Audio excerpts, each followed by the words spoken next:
एक शहर में मोहित नाम का एक लड़का रहता था। मोहित दिखने में बहुत ही सुंदर था।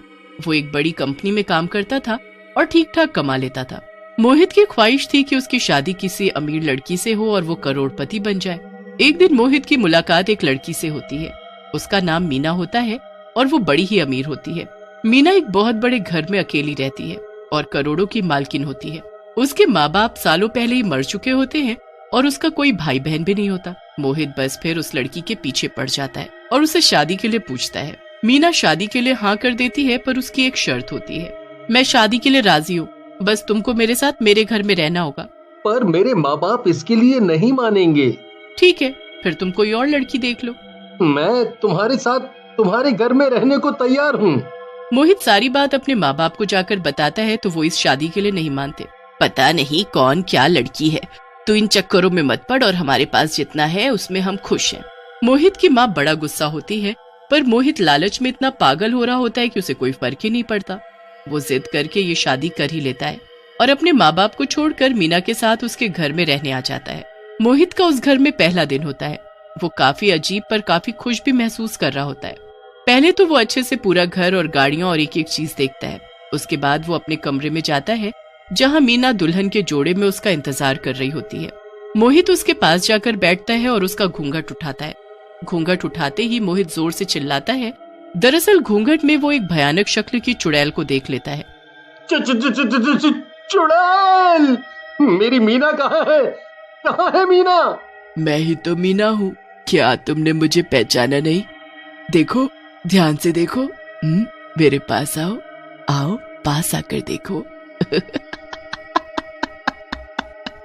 नहीं, ऐसा नहीं हो सकता।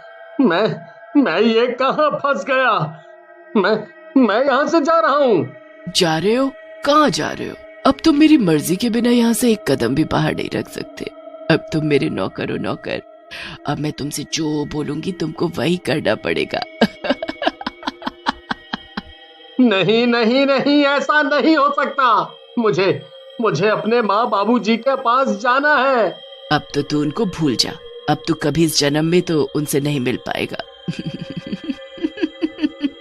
चल अब मेरी सेवा में लग जा। मुझे बहुत भूख लगी है। चल जल्दी से जाकर मेरे लिए बढ़िया सा चिकन बना कर ला। चिकन? नहीं नहीं, मैं तो शाकाहारी हूँ। मैं चिकन को हाथ भी नहीं लगाता।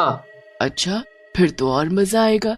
चल अब जा और जल्दी से चिकन लेकर आ, वरना मैं तुझे पकाकर खा जाऊंगी। मोहित बहुत डर जाता है और रसोई में जाकर चिकन बनाने लगता है। मोहित के लिए बड़ा मुश्किल होता है, पर वो जैसे तैसे चुड़ैल के लिए चिकन बनाकर उसको लेकर देता है। चुड़ैल बड़े मजे से चिकन खाने लगती है। वो जरा सी देर में ढेर सारा चिकन खत्म कर देती है और फिर उसके बाद वो फिर से मोहित की तरफ मुस्कुराकर देखती है। चल अब चुपचाप मेरे पैर दबा। क्या?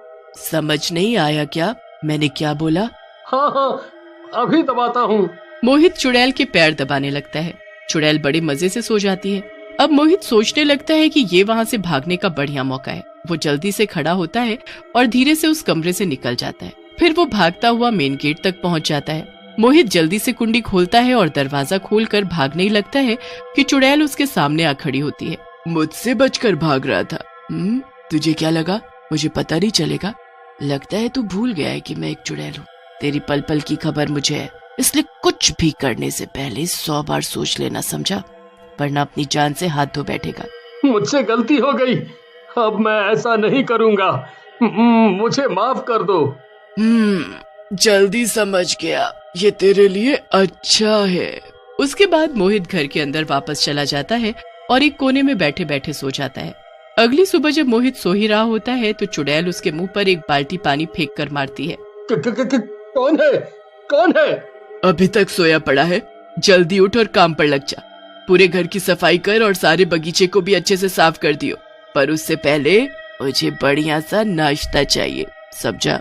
मोहित पहले चुड़ैल के लिए नाश्ता बनाता है, फिर उसके बाद घर की सफाई में लग जाता है।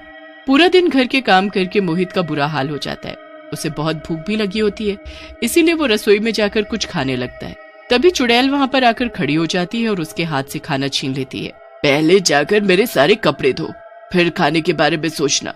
मोहित चुड़ैल के कपड़े धोने जाता है और इतने ढेर सारे कपड़े देखकर उसका रोना ही छूट जाता है।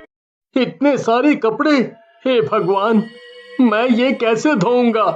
मुझ में जरा भी जान नहीं बची। मैं ये कहाँ आकर फंस गया? मैंने क्यों इससे शादी कर ली? मैं कब यहाँ से निकल पाऊंगा?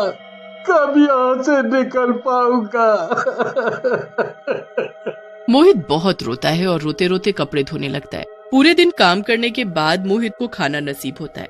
मोहित अपनी पुरानी जिंदगी को याद करके बहुत दुखी होता है और उसको बस एक ही उम्मीद होती है कि जब उसके माँ बाप की नाराजगी खत्म हो जाएगी तो वो उससे मिलने जरूर आएंगे और उसको छुड़ा कर ले जाएंगे। मोहित ऐसे ही चुड़ैल के सारे काम करता रहता है। चुड़ैल उससे से ज्यादा काम करवाती और जरा भी आराम नहीं करने देती थी। ऐसे ही काम करते करते बहुत दिन निकल जाते हैं।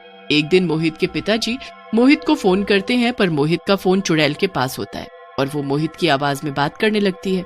मोहित के माँ बाप को मोहित से मिले काफी दिन हो जाते हैं, तो वो एक दिन उससे उसके ससुराल पहुंच जाते हैं। वहां जाकर वो देखते हैं कि बाहर से ताला लगा हुआ है। मोहित उस वक्त चुड़ैल के कमरे में उसके साथ ही होता है।